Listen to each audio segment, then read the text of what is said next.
This is a dark and sad day for Cowboys Nation and the Dallas Cowboys. Cowboys trading Micah Parsons to the Packers. Are you serious? No. That's what they just said, unless I'm being trolled. Could be The Cowboys are trading all-pro Micah Parsons to the Packers. This guy's so upset. I don't want to be here anymore. The allure of the star feels gone. They got fleeced. This is not a trade that you can sit here and. $188 million deal, $136 million guaranteed. Unbelievable. $47 million per year. Woo! Good for him. This is Good for Mike. A dramatic turn of events unfolded yesterday as Micah Parsons was traded to the Green Bay Packers, ending the ongoing tension between him and the Dallas Cowboys general manager. This surprising move comes after growing dissatisfactions surrounding his contract situation, but no one could have predicted it would escalate to this point. In a shocking development, Micah has secured a jaw-dropping 4-year, $188 million deal, which breaks down to an eye-popping $47 million annually. But what led to this unexpected move? How did everything unfold? Stay tuned as we dive into the full story behind this bold decision. And don't forget to hit the subscribe button and give us a thumbs up. Your support helps us keep bringing you more content like this. So for the Packers, this is, we're going to try to win the Super Bowl right now. Yeah. And for the Cowboys, the story is, we blew it. Well, so hold on. Analysts are already dubbing this trade a game-changing move for the Green Bay Packers, with many believing that Micah Parsons could be the missing piece in their Super Bowl aspirations. His exceptional talent and ability to dominate on the field could elevate their defense to a new level, making them a legitimate championship contender. On the flip side, the Dallas Cowboys are facing one of their biggest setbacks in recent years. They failed to lock down Parsons, a cornerstone of their franchise, and many are criticizing them for missing the chance to keep him. This decision could haunt them for years to come. Pat McAfee couldn't hold back his excitement, echoing his colleague Ty Schmidt's strong belief that the Packers should give Micah Parsons whatever he asks for, without hesitation. McAfee pointed out that Packers fans are overjoyed, knowing they've just added the league's top defensive player to their roster. With a roster already loaded with offensive talent, this move has sparked a wave of optimism. McAfee believes this combination of talent could make the Packers an unstoppable force, positioning them as a true Super Bowl contender. A little bit of a splash play like his father, Carmen Policy, who ran the San Francisco 49ers back in the day. Over the last few days, this has felt like it was getting realer and realer. Ty Schmidt of our program, who his reaction was outrageously fantastic, has been saying, hey, listen, Green Bay, don't be scared to give him $45 million a year, $50 million a year, $55 million a year. Well, it turns out it's $47 million a year for 4 years. There's also 2 first-rounders involved in the trade. And now all of a sudden, the Green Bay Packers fans are thinking, we're winning the goddamn Lombardi because we're bringing a guy who can wreck a game on the defensive side. LaFleur's going to take care of the offensive side. Pat McAfee then tried to piece together why things took such a dramatic turn when it appeared everything was on track. He speculated that the issue might have stemmed from the contract length or financial terms, though the exact cause remained uncertain. McAfee also suggested that Jerry Jones likely felt disrespected in some way, which may have made the situation impossible to salvage. He wrapped up by saying that, despite the growing tension, a substantial paycheck could have been the key to smoothing things over and preserving the relationship between Parsons and the Cowboys. $40.5 million a year deal for 5 years is what Jerry thought happened at a dinner. Yeah. Jerry and Micah were talking, and maybe Micah was agreeable or whatever. And then whenever the conversation was escalated to, hey, my agent now would like to talk to you about what we talked about. Pat McAfee pointed out that many people expected Jerry Jones to handle the situation in his usual way, similar to how he dealt with Dak Prescott and other star players, by offering a massive paycheck and letting the drama unfold in the public eye. However, this time, Jerry took everyone by surprise with a completely different approach. Despite his history of embracing star power, McAfee emphasized how shocking it was that Jones chose not to overpay for Parsons. According to Pat, this was an unexpected and wild turn of events that caught everyone off guard.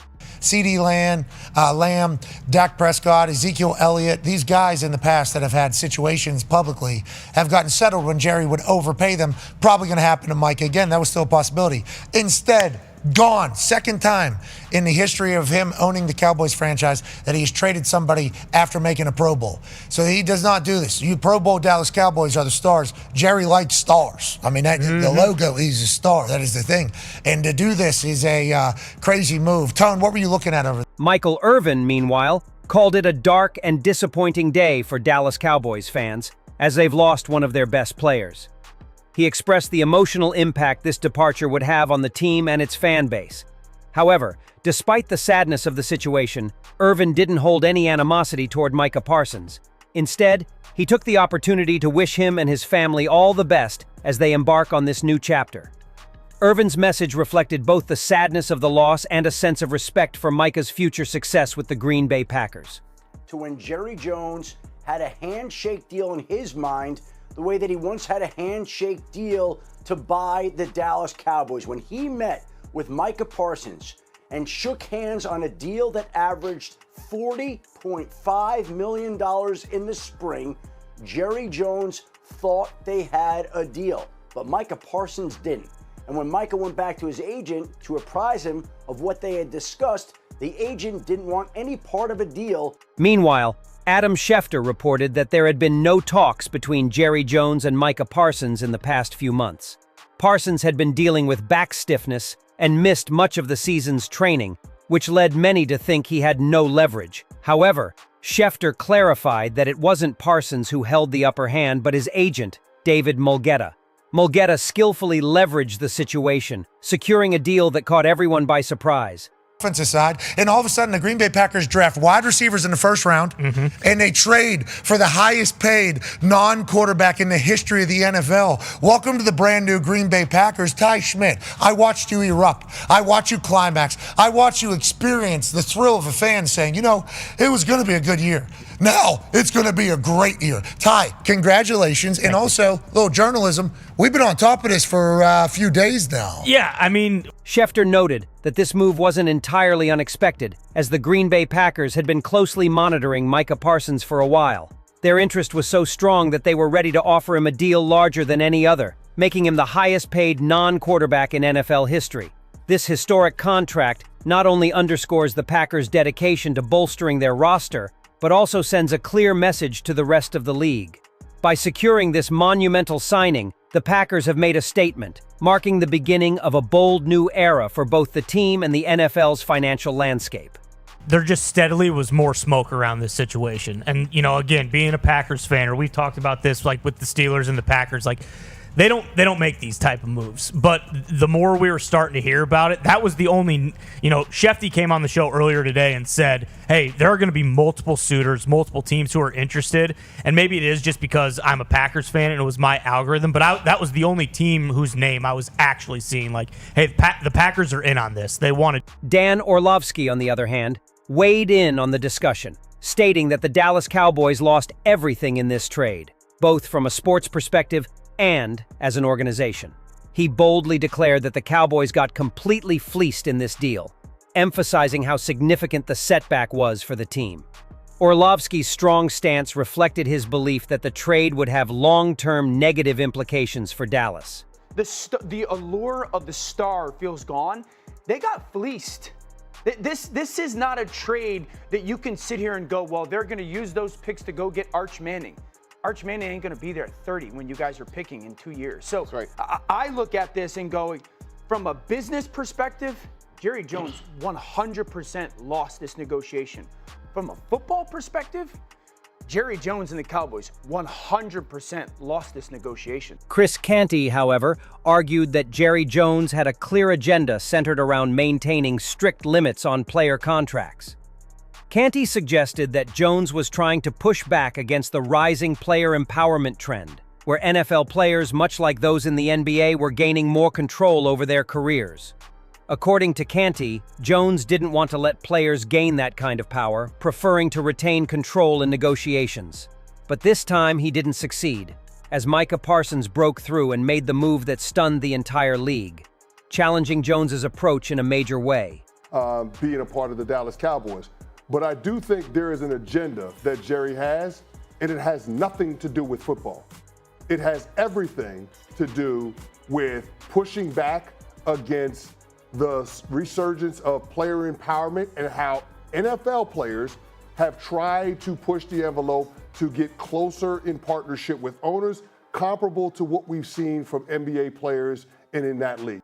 Chris Canty further explained that in his effort to challenge Micah Parsons, Jerry Jones inadvertently exposed his own weaknesses. Canty suggested that Jones was trying to assert control over the contract negotiations, aiming to have the final say. However, Canty pointed out that David Mulugheta, Parsons' agent, wasn't going to allow that. Having previously negotiated Deshaun Watson's record-setting deal with Jimmy Haslam, Mulugheta was no stranger to battling owners. Canty emphasized that this power struggle highlighted the ongoing attempts by owners like Jones to maintain control in the league. Ultimately, Mulugheta triumphed by securing a deal for Parsons with the Packers. At some point, someone has to have say over the other, end quote. This is about Jerry Jones asserting his position as the owner and as the tone setter for the National Football League. And it's not only with Micah Parsons in this negotiation for his football team, but it's also with David Mulugheta, his agent, who just so happens to be the man that negotiated the Deshaun Watson contract that every owner in the NFL ridiculed Jimmy Haslam for doling out. They do not want this to be what the NBA has turned into. They want to maintain this power imbalance that they have with the NFL players currently. In conclusion, the trade of Micah Parsons to the Green Bay Packers has sent shockwaves throughout the NFL, shaking up both the league's power dynamics and financial landscape. What started as a contract dispute between Parsons and the Dallas Cowboys quickly escalated into one of the most shocking moves in recent memory. While analysts like Pat McAfee and Michael Irvin are focused on the potential benefits for the Packers, with many believing this could be the key to their Super Bowl aspirations, others like Chris Canty and Dan Orlovsky highlight the consequences for the Cowboys. Canty pointed out how Jerry Jones's effort to maintain control in contract negotiations backfired, exposing his weaknesses and giving agent David Mulugheta the upper hand. Orlovsky, on the other hand, took a more critical approach, asserting that the Cowboys were fleeced in this trade, losing both a top player and a significant opportunity to strengthen their team. This trade marks a pivotal moment in the NFL, not just for the teams involved, but for the future of player empowerment and team negotiations. As the Packers now boast one of the league's most dominant defensive players, the Cowboys will need to regroup and rethink their approach moving forward.